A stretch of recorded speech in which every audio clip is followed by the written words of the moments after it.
le monde n'est pas encore rentré? Ça va arriver. Ça arrive.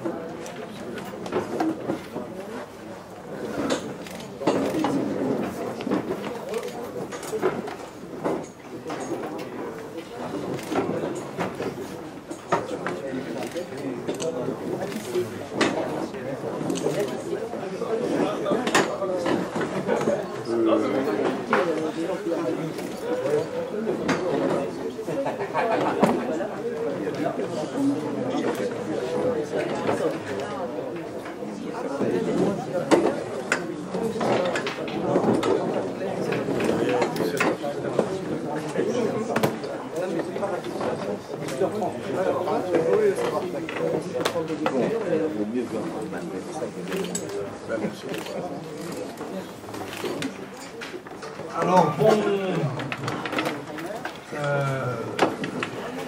c'est bon, il y a quelques personnes qui sont en train d'arriver, mais je crois qu'on est en train de s'installer tout autour de cette table. Nous accueillons maintenant donc Ramayad, qui donc, est candidate à l'élection présidentielle pour le centre. Nous avons eu Arnaud Montebourg il y a 2 jours dans un format théâtre. On a souhaité modifier un petit peu le format de la rencontre en utilisant ce tour de table, cette table ronde plutôt que le format théâtre. Ça ne retire en rien on va dire, la qualité du candidat à la présidentielle, et au contraire pour nous d'accepter l'idée de se mettre autour d'une table préfigure d'une capacité d'écoute des aspirations des associations, des militants que nous sommes.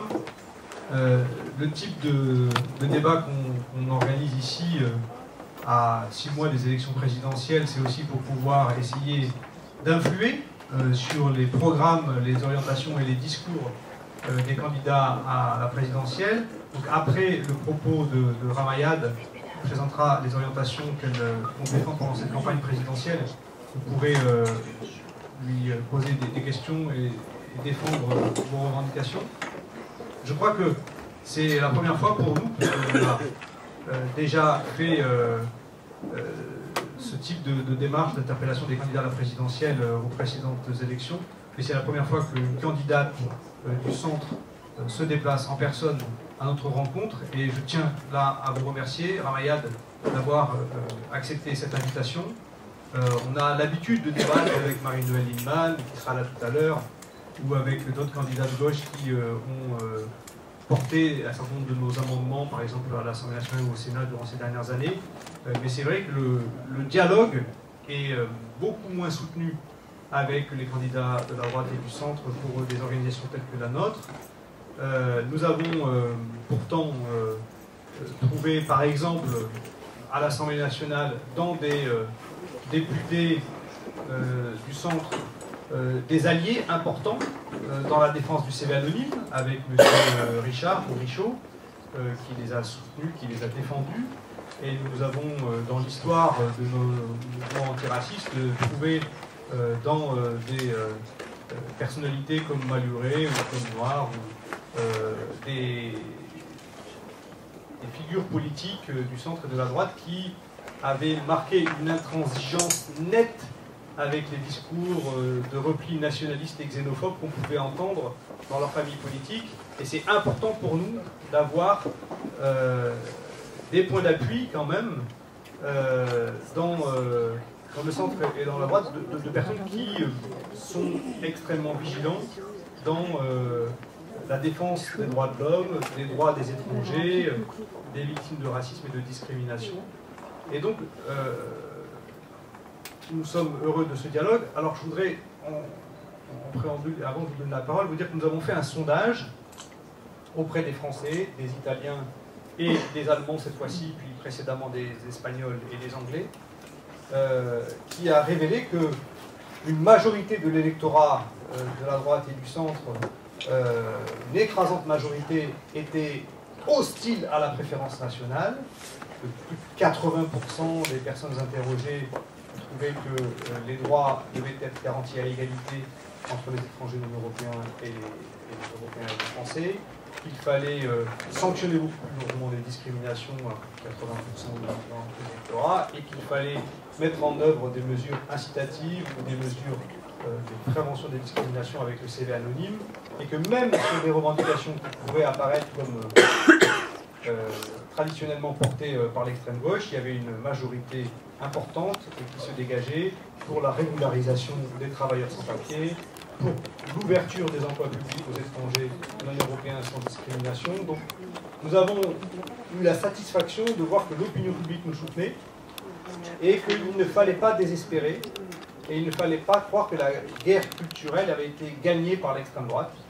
Alors je ne sais pas exactement quelle est la part d'espace médiatique qui va vous être accordé dans cette campagne. Et on est un petit peu dégoûté de voir aussi souvent inviter les candidats du Front National et l'espace médiatique qu'ils occupent. On espère que vous allez pouvoir occuper aussi cet espace dans cette campagne pour porter un certain nombre de revendications. J'espère que vous aurez le nombre de signatures qu'il faut pour aller jusqu'au bout de cette candidature. Et en tout cas, on attend aussi de votre présence dans cette campagne de pouvoir relayer un certain nombre de nos combats. C'est à vous. Merci beaucoup de votre invitation. Je suis ravie de pouvoir échanger avec vous sur les sujets que vous le souhaitez, et en particulier, évidemment, la question des droits, de l'égalité des droits. Effectivement, je suis candidate à l'élection présidentielle, non pas au nom du centre, mais en candidate indépendante, puisque je ne suis plus aujourd'hui membre du centre, sachant que le centre n'a pas de candidat, on va dire. Il se tient à l'AJP. Et voilà, une partie d'entre eux, c'est un peu compliqué le centre. Ça explique sans doute que je n'y suis plus. J'aime bien les choses simples, on va dire, plus simples en tout cas. Donc je suis une candidate indépendante, pas encartée dans un parti politique aujourd'hui. J'ai fondé une coopérative politique qui s'appelle La France qui ose, qui réunit des formations de gauche, de droite, du centre. Bref, mon objectif n'est pas d'être dans une coalition, mais de proposer un nouveau choix aux Français, présenter une nouvelle offre politique qui soit à mi-chemin de la droite et de la gauche. Donc, je suis à la fois une candidate indépendante, transpartisane et innovante, dans la mesure où c'est la première fois, effectivement, que je me présente à la présidence de la République. Pourquoi j'ai fondé La France qui ose? Parce que, pour deux raisons. La première, c'est que dans cette idée de coopérative, je tire les enseignements de ma propre expérience dans les partis politiques. Il est très compliqué dans les partis politiques classiques d'exprimer son opinion sans être qualifié de dissident, d'être vilipendé ou marginalisé. Donc, en créant La France qui ose, chacun vient comme il est. Nous ne sommes pas obligés d'être d'accord sur tout. Et on peut exprimer ses opinions sans être écarté. Ce qui nous réunit, c'est deux choses. D'abord, le principe de rénovation des pratiques politiques. L'idée, effectivement, qu'on ne peut plus continuer avec cette fracture qui existe entre une forme d'aristocratie politique et puis la population. Et donc, nous privilégions la participation citoyenne comme élément de résorption de cette fracture entre l'élite politique et la population. Deuxième point commun, c'est la mise en avant de la société civile plutôt que de l'État. L'État, pour dire les choses clairement, est quasiment devenu un ennemi pour beaucoup de gens, associations, entreprises, fondations, coopératives, familles. Et de toute façon, cet État devient de plus en plus inefficace dans des tas de domaines, que ce soit l'insertion des chômeurs, le soutien scolaire public. Et nous considérons qu'il y a des acteurs dans la société civile qui œuvrent avec davantage d'efficacité et qu'il faut leur transférer certaines compétences de l'État. C'est ce qui nous réunit. Au-delà de ça, on a le droit, venant d'horizons très différents, de penser les choses comme on le souhaite. L'autre élément, c'est qu'on veut représenter la France périphérique. Quand je me suis déclarée le 21 avril dernier, pour des raisons que je pourrais expliciter plus tard, je me suis dit qu'il ne fallait pas être une candidate qui vient s'ajouter aux autres candidatures, ajouter du bruit au bruit ambiant, et qu'il fallait plutôt être utile, être une candidate utile. Et comment être une candidate utile si ce n'est en représentant ceux qui ne le sont pas? par la classe politique traditionnelle. Ce qui nous amène donc aux jeunes, parce que les jeunes, ben voilà, ils subissent 25% de taux de chômage depuis 20 ans et ça n'a pas l'air de déranger grand monde. Ces dernières années, j'ai écrit 2 livres sur la jeunesse et je voyais bien que ce n'était pas un sujet qui intéressait ou les politiques ou les médias. Deuxième France oubliée de la démocratie et invisible finalement à la République, c'est les femmes évidemment, parce que on en est encore à 25% d'écart salarial entre les hommes et les femmes à compétences égales. C'est un sujet qui me touche beaucoup. J'ai aussi écrit un livre, une anthologie du machisme en politique il y a quelques mois. Et je voudrais que cette question-là de l'égalité économique entre les femmes et les hommes notamment soit au cœur de la campagne présidentielle. D'ailleurs, si on regarde ce débat présidentiel tel qu'il s'annonce, 2 femmes semblent être celles qui vont représenter le genre féminin en France, à savoir Nathalie Arthaud pour l'extrême gauche et Marine Le Pen pour l'extrême droite. Je pense qu'entre ces deux-là, il faudrait une femme un peu plus, on va dire, classique. Pas tout à fait classique, mais un peu plus classique. Et puis, les territoires ruraux font partie aussi de la France des oubliés de la démocratie. Les territoires ruraux m'intéressent tout autant que les quartiers populaires, qui sont les autres territoires malmenés et oubliés. Ces 2 territoires ont plus en commun qu'on ne le pense.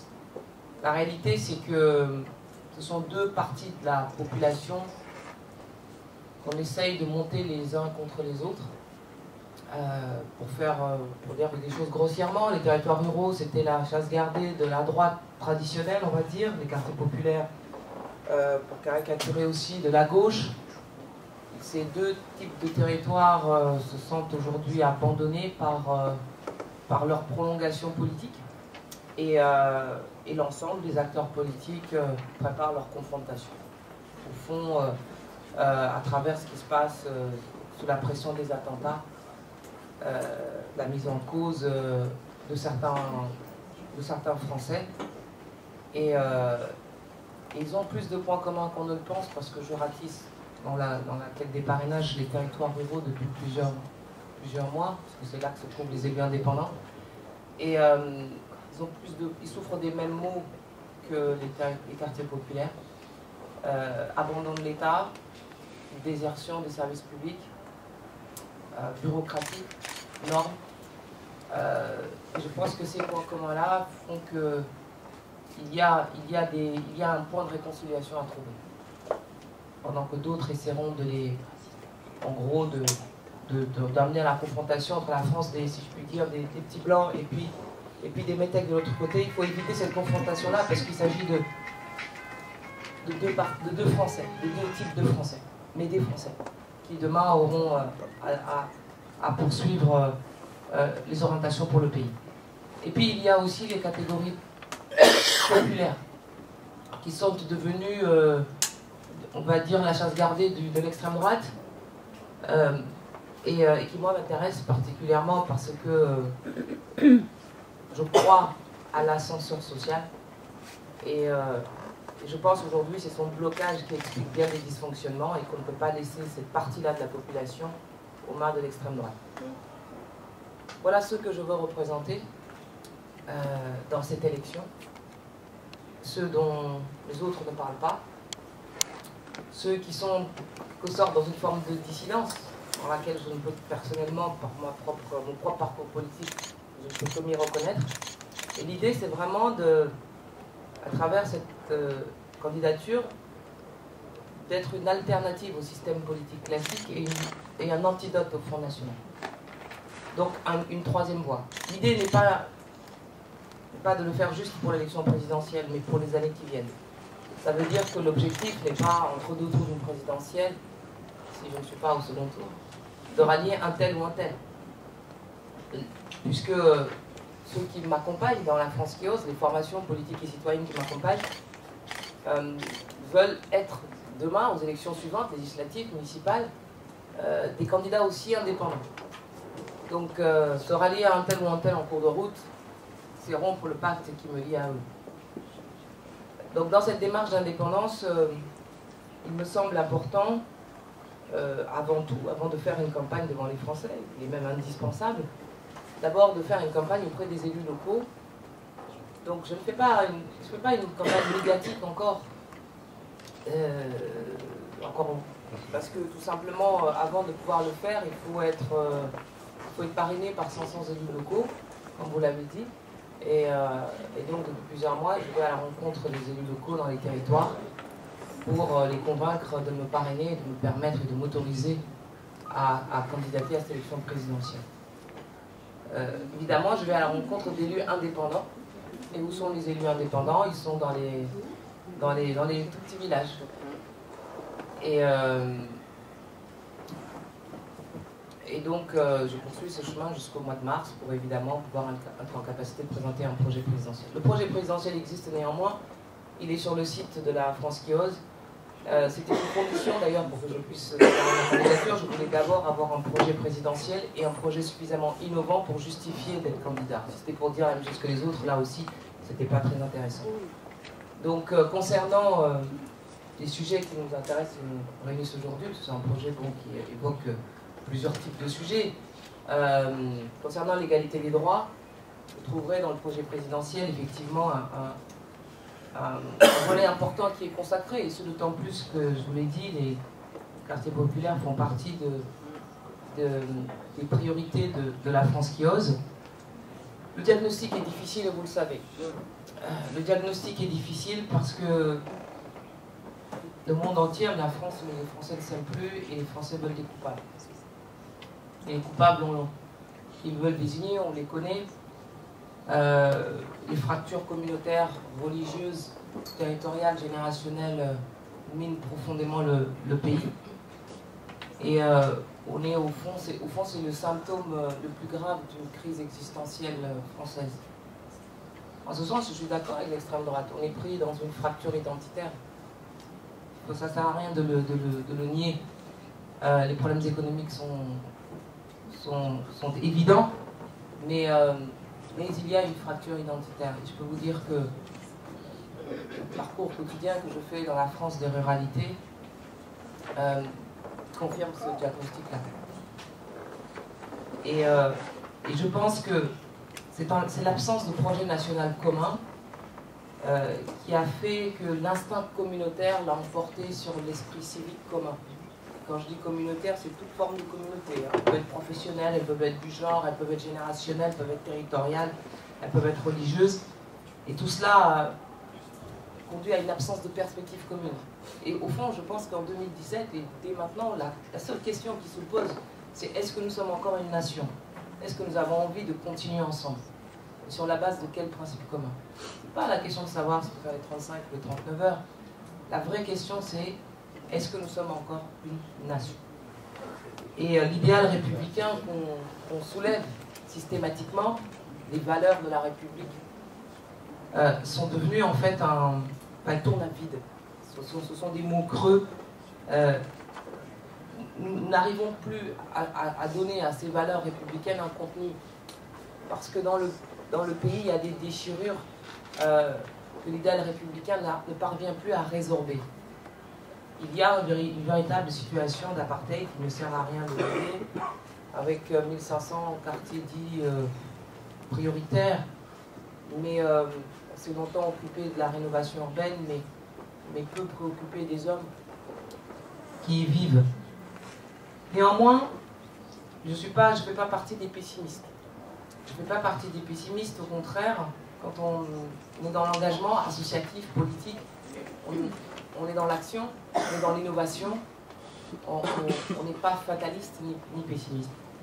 Et la France a une histoire par rapport à ces quartiers populaires, par rapport à ces immigrés, leurs enfants, qui datent, qui est longue. Il a pu y avoir des moments d'harmonie, des moments de déchirure, mais c'est une longue histoire qui ne s'arrêtera pas comme ça, surtout s'il y a des acteurs capables aujourd'hui, dans le débat présidentiel, mais pas seulement, d'imposer une vision de la France qui corresponde à cet héritage républicain. Il ne faut pas s'y méprendre, les temps sont difficiles. L'extrême droite à 30%, ce n'est pas rien. Et surtout, ce qui me frappe, c'est la démission des élites face à la montée du Front National. Il y a une volonté de faire croire que l'extrême droite a changé, qu'il y a une dédiabolisation, je n'y crois pas une seule seconde. Je pense que si cette idée de dédiabolisation a tellement gagné les esprits, c'est parce qu'ils n'ont plus de réponse à lui opposer. Le Front National ne prospère pas par le talent particulier de ses dirigeants, ni par la pertinence de ses solutions, entre guillemets, mais plutôt par l'impuissance des autres. C'est l'impuissance des autres qui conduit à cette situation. Je ne crois pas non plus à cette arnaque arithmétique qu'est le Front républicain, qui est le dernier truc qui a été trouvé pour empêcher le Front National d'avancer.